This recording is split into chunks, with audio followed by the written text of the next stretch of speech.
मेरठ का सौरभ हत्याकांड जिसने पूरे देश को हिलाकर रख दिया है। सौरभ को किसी और ने नहीं बल्कि उसकी पत्नी ने ही अपने प्रेमी के साथ मिलकर मारा था।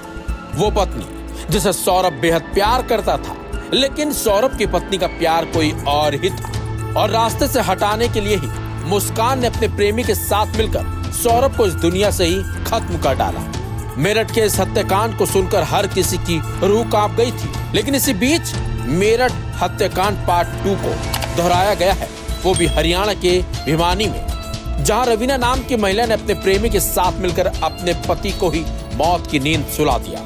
जी हाँ, जानकारी के मुताबिक रवीना इंस्टाग्राम पर काफी पॉपुलर है और रील्स बनाने की शौकीन भी है। उसके सोशल मीडिया पर 30,000 से ज्यादा फॉलोअर्स हैं और रेवाड़ी की रहने वाली है, जबकि रवीना का प्रेमी सुरेश भी एक यूट्यूबर है और इन दोनों ने ही मिलकर प्रवीण की हत्या कर दी। चलिए अब आपको बताते हैं कि आखिरकार इस हत्याकांड को रवीना ने क्यों अंजाम दिया। तो बता दें आपको, रवीना और सुरेश लंबे समय से एक दूसरे के संपर्क में थे। तारीख थी 25 मार्च, जिस दिन प्रवीण ने दोनों को घर में ही आपत्तिजनक हालत में रंगे हाथ पकड़ लिया। बस फिर क्या था, इसके बाद तीनों में भयंकर लड़ाई हुई और इसी दौरान रवीना ने अपने प्रेमी सुरेश के साथ मिलकर अपने पति प्रवीण का गला दुपट्टे से घोट दिया, जिसकी वजह से प्रवीण की मौके पर ही मौत हो गई। लेकिन हैरानी की बात तो यह है कि पति की हत्या करने के बाद भी रवीना पर कोई असर नहीं पड़ा था, क्योंकि जब परिवार ने प्रवीण के बारे में पूछा तो उसने जानकारी होने से इनकार कर दिया था। लेकिन इसी बीच जब सभी लोग सो गए, उसके बाद रवीना उठी और फिर उसने अपने प्रेमी को बुलाया और फिर एक ऐसी घटना को अंजाम दिया गया जिसे सुनकर हर किसी की रूह कांप गई। जी हाँ, दोनों ही बाइक पर निकल पड़े प्रवीण की लाश को लेकर ताकि उसे ठिकाने लगाया जा सके। इनकी लेकिन ये करतूत सीसीटीवी में कैद हो गई। इन लोगों की हरकत का जो सीसीटीवी फुटेज अब सामने आया है, उसमें साफ साफ नजर आ रहा है कि प्रवीण की लाश बाइक में बीच में रखी गई थी। सुरेश ने हेलमेट लगा रखा था और रवीना ने अपना चेहरा कवर कर रखा था।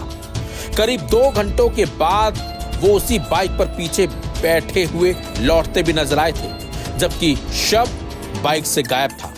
वहीं दोनों ने घर से करीब बताया जा रहा है कि 6 किलोमीटर दूर दिन्नौद रोड पर नाले में प्रवीण की लाश को बहा दिया था। इसके बाद पुलिस ने 28 मार्च को सड़ी गली हालत में एक शव बरामद किया था और जब जांच की गई तो इस पूरे हत्याकांड का पर्दाफाश हो गया। रील के शौकीन 32 साल के रवीना की सुरेश से बताया जाता है कि मुलाकात का जरिया भी सोशल मीडिया ही बना था। इंस्टाग्राम पर संपर्क होने के बाद दोनों ने करीब 1.5 साल तक साथ में कंटेंट बनाया था। इसी बीच इन दोनों में प्रेम प्रसंग हो गया और फिर बात बेडरूम तक पहुंच गई। इसी बीच ही प्रवीण ने इन्हें पकड़ लिया था बेडरूम में और फिर इन दोनों ने मिलकर ही प्रवीण को मौत की नींद सुला दिया। वहीं पुलिस के सामने इन लोगों ने चौंकाने वाले खुलासे भी किए हैं। वहीं परिवार का रो रो कर बुरा हाल है। वहीं अब उम्मीद है इस हत्याकांड के लिए इन दोनों को कड़ी से कड़ी सजा जरूर मिलेगी, लेकिन इस हत्याकांड ने एक बार फिर लोगों को सदमे में डाल दिया है।